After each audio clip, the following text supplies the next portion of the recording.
दोस्तों, आज हम आपको भारत के इतिहास के सबसे रहस्यमयी, अद्भुत और आश्चर्यजनक मंदिर के बारे में बताने जा रहे हैं, जिस मंदिर के तुलनात्मक ना कोई मंदिर था और ना ही फिर भारत में बन पाया। जिसके रोमांचित व गर्वान्वित कर देने वाले इतिहास को जानकर आपकी उत्सुकता उस मंदिर के प्रति और भी बढ़ जाएगी। हम बात कर रहे हैं गुजरात के वेरावल बंदरगाह के निकट स्थित सोमनाथ मंदिर की। यह भारत का सबसे प्राचीन व सबसे गर्वान्वित कर देने वाला मंदिर था। वर्तमान में यह मंदिर वहीं गुजरात में ही स्थित है, परंतु उसका प्रारूप अब वैसा नहीं रहा। कहते हैं कि भगवान चंद्रमा ने इस स्थान पर आकर भगवान शिव की आराधना की थी। चंद्रमा का पर्यायवाची शब्द होता है सोम, और उसी के नाम पर इस मंदिर का नाम पड़ा सोमनाथ। सबसे पहले शिवलिंग की पूजा चंद्रमा द्वारा यहीं की गई थी, इसलिए इसे प्रथम आराध्य ज्योतिर्लिंग की भी दर्जा दी गई है। हिंदू मान्यताओं के अनुसार भगवान शिव के कुल 12 ऐसे स्थान हैं जिन्हें भगवान शिव के तुलनात्मक माना गया है। वहां जाना शिव जी के आशीर्वाद पाने के समान है। इन स्थानों को ज्योतिर्लिंग के नाम से जाना जाता है और उनमें सर्वप्रथम ज्योतिर्लिंग है सोमनाथ। आज हम आपको बताएंगे कि कैसी हमारे भारत की समृद्धि हमारे ऊपर आक्रमण का कारण बनी, कैसे हमें अहिंसावादी होने का एक बहुत बड़ा मोल चुकाना पड़ा। ऐसा क्या था सोमनाथ मंदिर में जो इस पर कई बार आक्रमण हुए। लगभग 1000 साल पहले एक अल बरूनी नामक अरब यात्री भारत यात्रा पर आया हुआ था। भारत यात्रा के दौरान उसने सोमनाथ मंदिर देखा। उसने अपने वृतांत में सोमनाथ मंदिर का वर्णन किया।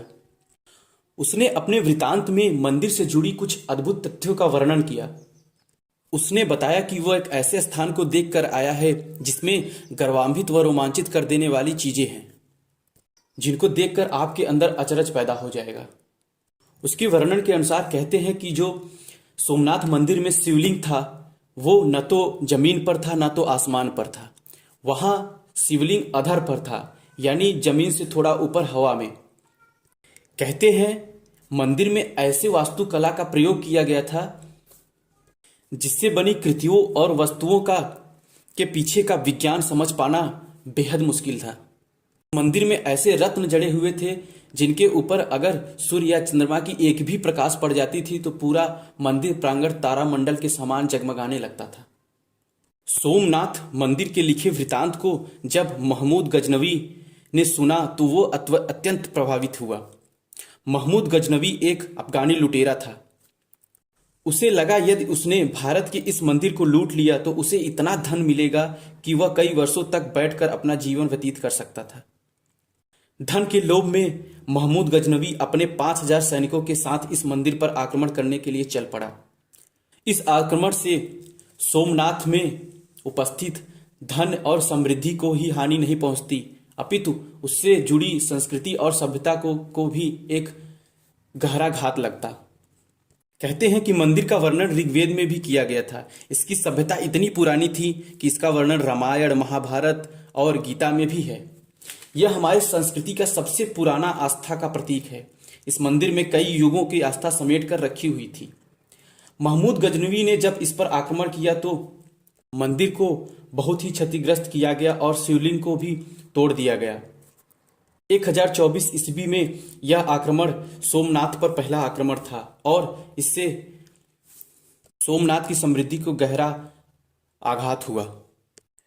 उसके जाने के बाद गुजरात के राजा भीम और मालवा के राजा भोज ने इस मंदिर का पुनर्निर्माण करवाया। कहते हैं अभी तक इतिहास में उसके ऊपर 17 बार आघात हुए हैं और हर बार भारतीयों के श्रद्धा को तोड़ने का प्रयास किया गया है, परंतु हम उतने ही मजबूती से फिर आकर खड़े हो गए। तथ्यों की बात करें तो 1297 में अलाउद्दीन खिलजी ने गुजरात फतेह के लिए अपने एक सेनापति नुसरत खान को भेजा।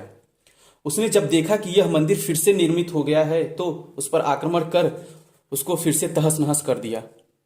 फिर से एक बार सोमनाथ मंदिर की समृद्धि को आघात पहुंचाया गया और वहां उपस्थित धन को लूट लिया गया।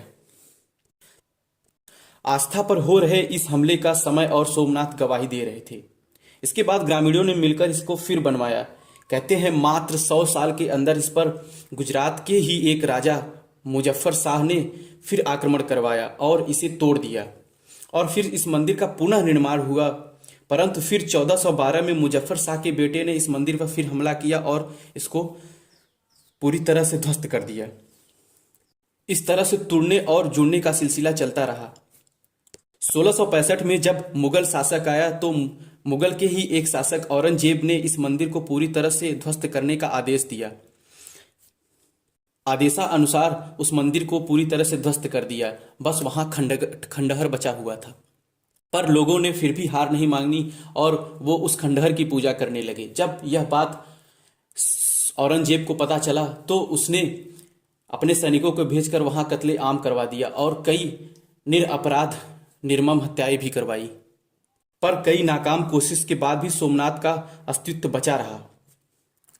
आजादी के बाद इसको फिर से बनवाया गया। सोमनाथ मंदिर का फिर से सोमनाथ की भव्यता अब भी बरकरार है।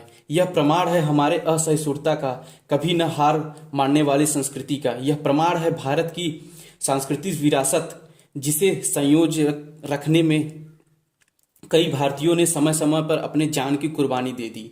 आज सोमनाथ कई नाकाम कोशिशों के बाद भी अपनी भव्यता के साथ खड़ा है।